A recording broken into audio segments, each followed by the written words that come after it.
Ayo iblis lanat manus maning jaji lanat.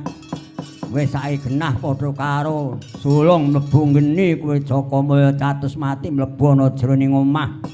Wis tak kancing lawange. Wis arep metu nyang endi mongso bisa kelakon. Lah tak bukae kowe lho. Kok menungsane ora niki lho nyang. Wah, jebul milano nggon tutup kowe ya. Wah, lah salah.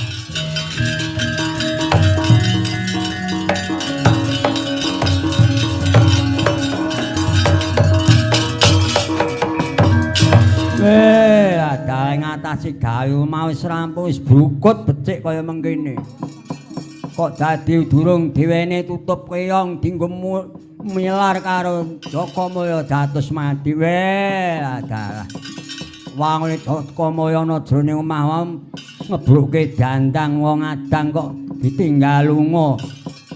Malah kita dune wong ana wong kang mipis jamu pecah. Gandhe tugel pipisane lah ya. Kabeh para bucara butari seksenana wong sing gawe omah wis rampung yen ngantuk ora diwene tutup keong sudan rezekine. Lan wong kang ngebruke dandang kang lagi didang lan pecahke gandhe nuge pipisan jan ora diruwat dadi panganku lho.